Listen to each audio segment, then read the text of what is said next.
Hola, el día de hoy veremos la lección 3.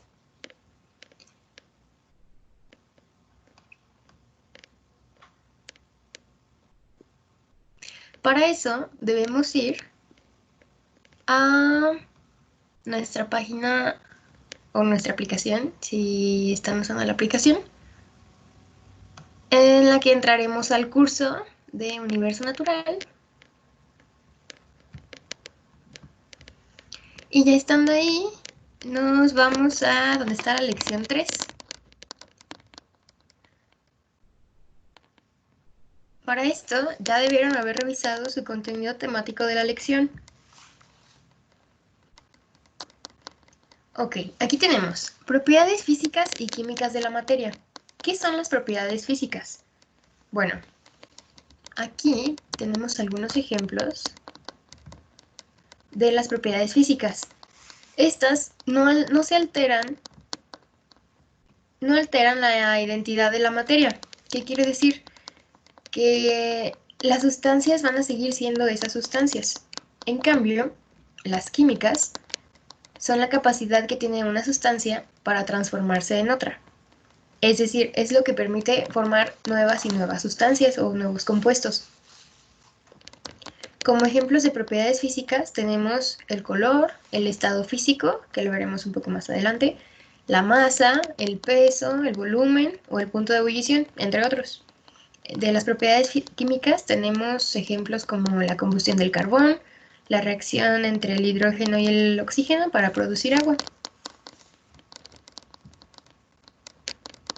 Y aquí tenemos algunos otros ejemplos en su material de este tema. Posteriormente, tenemos las propiedades intensivas y extensivas. ¿Qué son las propiedades extensivas?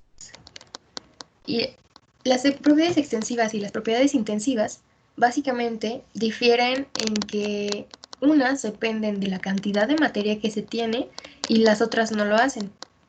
Entonces, las extensivas van a depender de la masa que se tiene y estas no permiten diferenciar sustancias.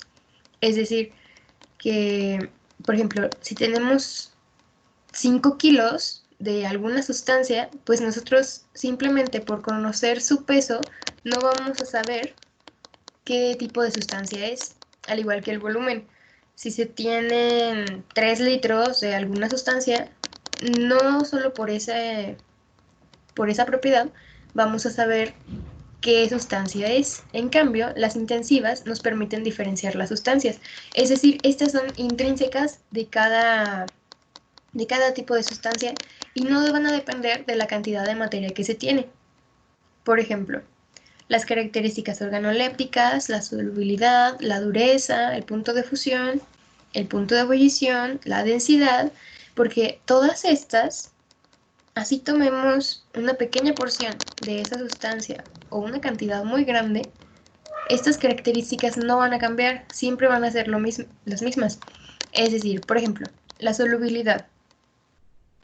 La solubilidad siempre, esa sustancia siempre va a tener la misma capacidad para disolverse en alguna otra sustancia, por ejemplo agua, ya sea que tengamos 1 gramo de sustancia o que tengamos 1 kilo. Por supuesto, la cantidad del disolvente pues va a depender, pero la capacidad para disolverse siempre va a ser la misma. Continuamos con los cambios químicos, físicos y nucleares de la materia. Bueno, tenemos un cambio químico. Básicamente, los cambios químicos se refieren a las reacciones químicas, a la capacidad que tienen las sustancias para reaccionar entre ellas y así formar otros compuestos, otras sustancias más complejas o simplemente con diferentes características. Este tipo de cambios involucra rompimiento en los enlaces, que veremos un poquito más adelante, y pues estos cambios pueden ocurrir por modificaciones en temperatura o en presión o al combinarse con algún otro tipo de materia. Luego tenemos los cambios físicos. Este tipo de cambios no alteran la composición que tiene la materia. Por ejemplo, al aplicar una fuerza, tal vez se puede estirar o romper algún material, como tenemos el ejemplo de una liga, pero no va a cambiar en su composición, va a seguir siendo el mismo material. No cambia su naturaleza. Luego tenemos los cambios nucleares.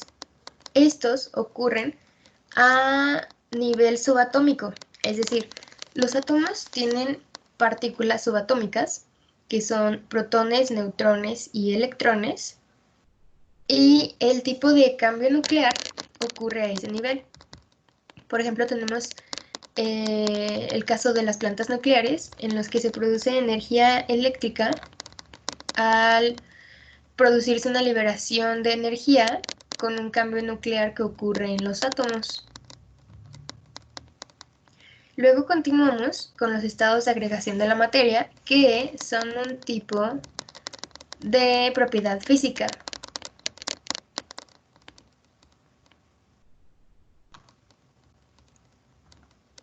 Bueno, tenemos tres tipos principales de estados de agregación de la materia, los cuales son sólido, líquido y gaseoso.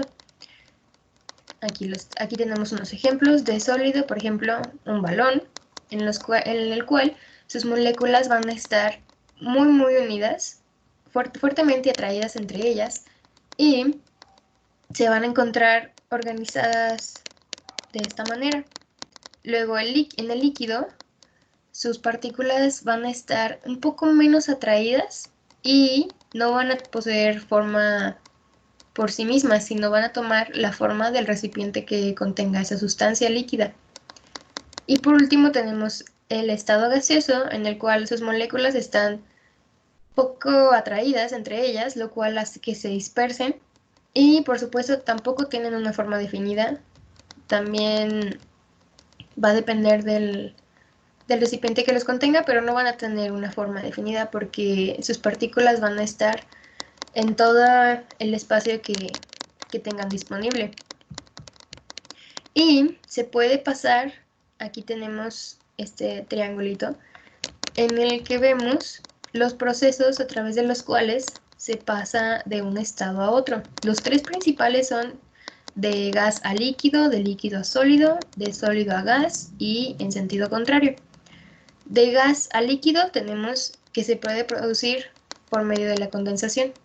Luego, si tenemos un líquido, se puede llegar a sólido por medio de la solidificación.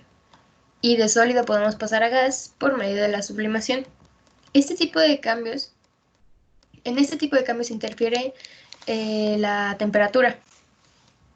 Al revés, tenemos que de gas a sólido puede pasar por medio de la deposición, de sólido a líquido por fusión y de líquido a gas por vaporización. Tenemos un cuarto estado de la materia que viene aquí, que no se considera de los principales, de hecho los primeros tres son estos, porque estos son, digamos, naturales. El plasma no es un estado que ocurra de manera natural. Aquí podemos ver cómo se encuentran las partículas en cada tipo de estado. Lo que les comentaba, en el estado sólido sus moléculas están distribuidas con un patrón y tienen una forma definida. En el líquido toman la forma del recipiente que lo contiene y en el gas se puede escapar libremente. En cambio, tenemos el plasma, en el que en este tipo de estado de la materia se forman por corriente eléctrica, lo que ocasiona que los electrones escapen de sus átomos y estos puedan estar pues rondando por ahí.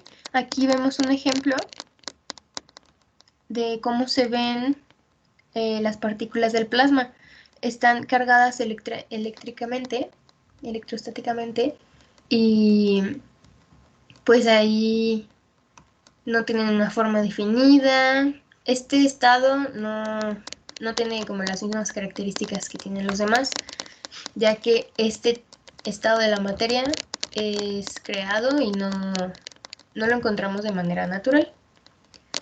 Y hasta aquí sería la primera parte de la lección 3. Luego también debieron haber visto los videos de las propiedades y cambios de la materia. Aquí lo ven. Y si lo consideran necesario, pueden tomar notas de aquí para que les quede más claro.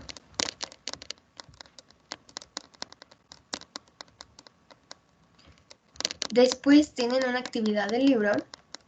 La abrimos. La cual es la actividad 14 de la página 52 y la actividad 15 de la página 53. Aquí nos aparece el libro, lo podemos agrandar.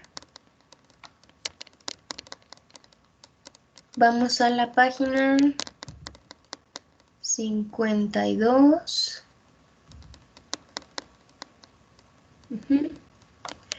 Y aquí tenemos la primera actividad, que es un recuadro en el que hay que llenar ejemplos de propiedades extensivas y ejemplos de propiedades intensivas. Aquí debemos de decir por qué es cada una extensiva o intensiva. Igual tenemos la actividad de la página 53, en la cual debemos de poner un ejemplo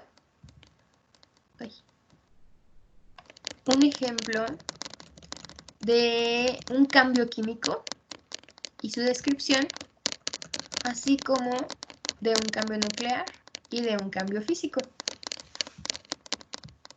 Regresamos. Y posteriormente tenemos otro video de los estados de agregación de la materia. Igual aquí viene algo de lo que les expliqué. Y por último, aquí en el apartado de evidencia de calificación, aquí vienen las instrucciones para que envíen el nombre de esta actividad y por favor enviarlo en PDF.